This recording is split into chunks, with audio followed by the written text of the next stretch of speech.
We're in Eugene, Oregon at the USA Track and Field Trials. It's the last day, and with us is Mr. Ubiquitous himself, Gary Morgan, who has had a pretty amazing adventure. Press didn't exactly get it right, so let's start with your view of what happened on Mount Hood.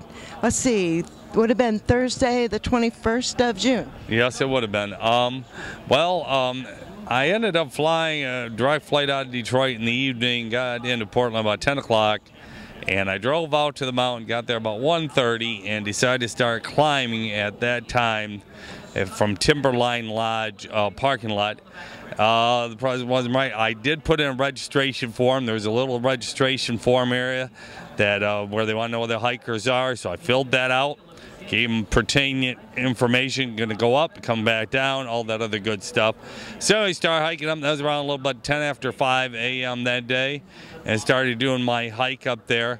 Came up to about the 10,000 foot mark. There's a fair amount of people on the mountain due to the fact it was going to be a fairly nice day, and they were up there spreading the ashes from another climber who had died there the week before. And I ended up talking to his daughter, who was up there at the 10th along with her mother, and talked to his daughter about climbing, and he was living life to the fullest. You know, at least he died doing what he loved to do. He'd climb Mount Hood probably 100 times.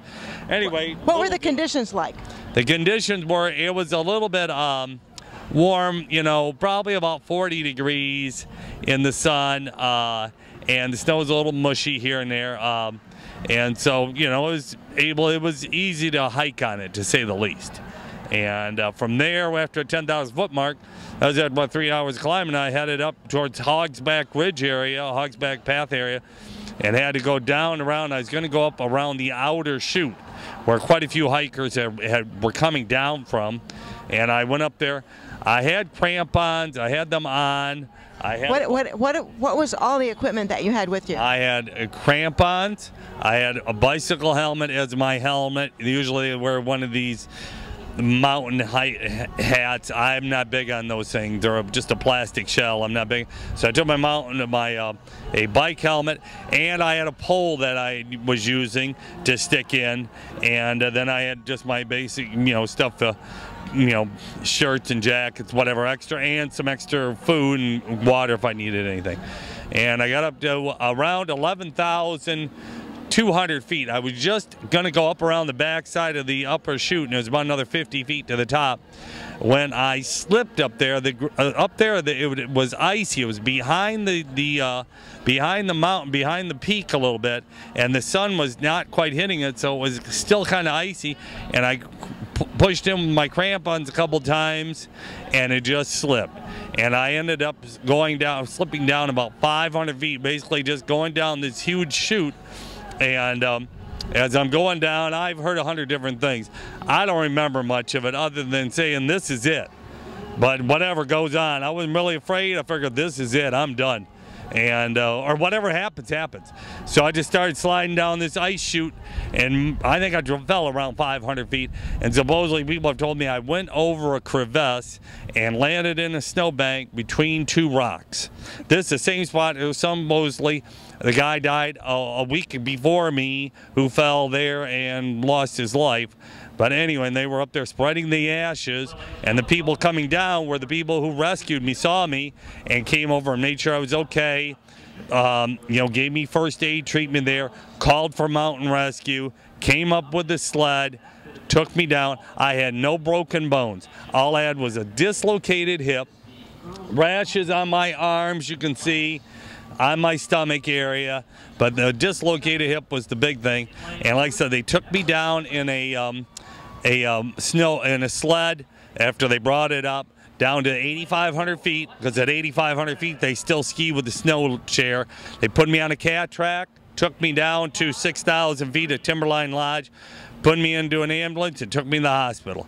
So that was the story of it. Like I said, no major broken bones, other than dislocated hip, maybe some micro fractures on my back, but nothing where I couldn't be immobilized forever.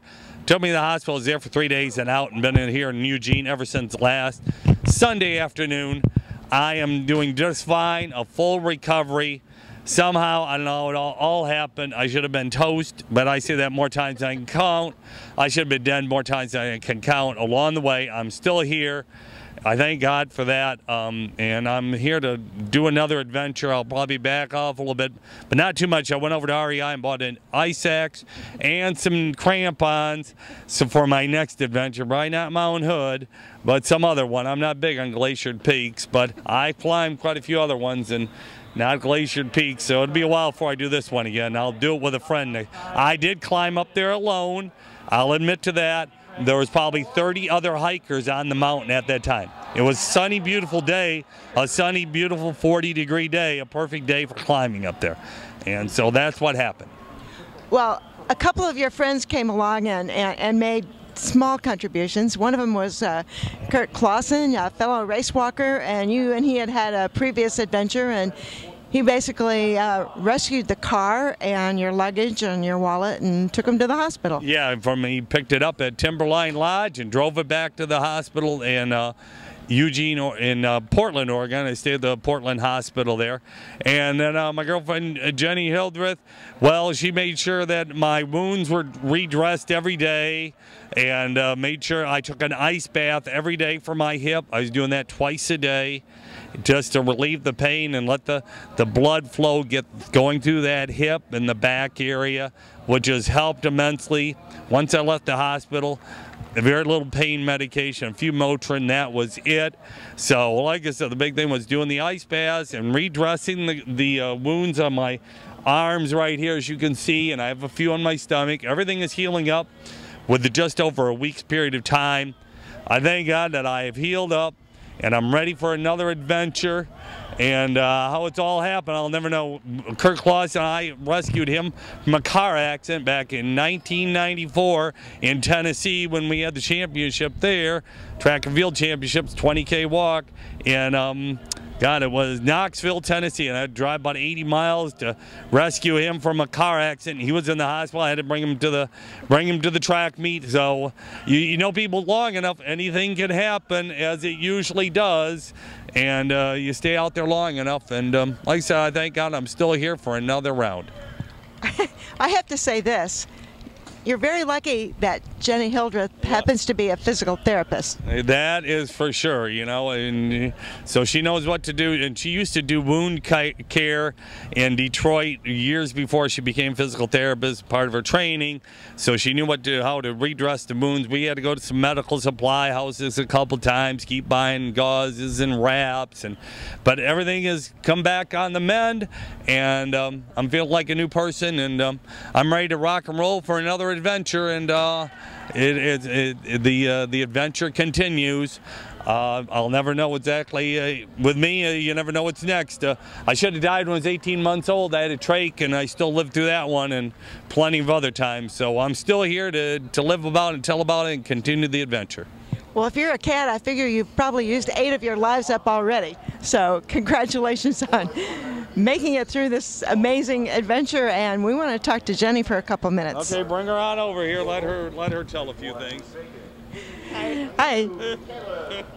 Jenny, you don't think it was all as simple as Gary makes it out?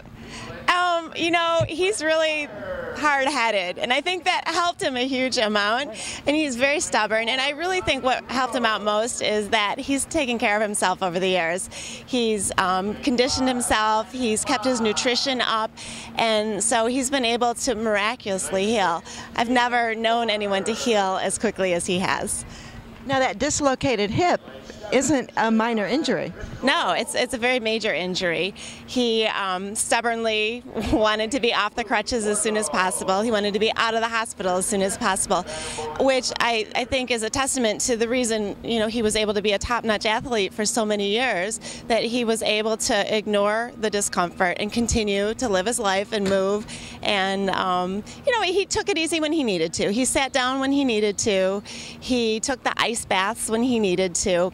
He rested, put his legs up, straightened his spine out, did all the things that he needed to, but he still got up and got moving, and then he'd take a break, and then he got up and got moving, and he'd take another break. And so I think that stubbornness has been to his benefit. His healing. That stubbornness is a great virtue, and also having you fly out a few days early, we were really glad you did. Thank you. I was glad to be able to do that, definitely, most definitely. Well, that's it for this adventure of Mr. Ubiquitous. We'll see you where next? London? You're going to be in London. For sure, and maybe somewhere else before then, but London for sure.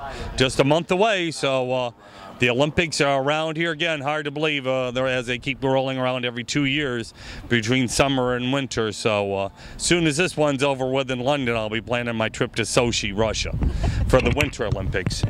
Are there any mountains there? There have to be mountains. They're by the Caucasus Mountains, but I don't think I'll be doing any climbing in the middle of February in the Caucasus Mountains, so I'll stay away from that. And to tell the truth, I ended up borrowing these crampons from Mr. Ultramarathon legend Dick West, a good friend of mine that we've done a few stories on over the years, and he had climbed Mount Hood quite a few years ago with a guide, and called me about after everything had happened. And as I've told people, Mount Hood is probably the most dangerous mountain in the world due to the fact that it's really not a mountain. It's an old volcano that blew off the whole face of it and the whole cone. So now you're just, at the end, when you got to climb up the top, it's very steep and very rugged at the end because you just got like the 5 last fingers of the cone left that you got to climb up. That's almost like a straight face. It's not a cone like Mount Fuji or Rainier, which is a cone. You go up to some of these mountains that are cones, you just climb right. But when you got to climb up the face of it, Mount Hood is a totally dangerous mountain, and the weather changes by there. It's truly one of the most dangerous mountains in the world. And you're here to tell about it. You got it. I still live to tell about it. So, it's there. You got to do it. Okay. So, Okay. Thank you, Gary. Thank you, Jenny. You're very welcome. Yep.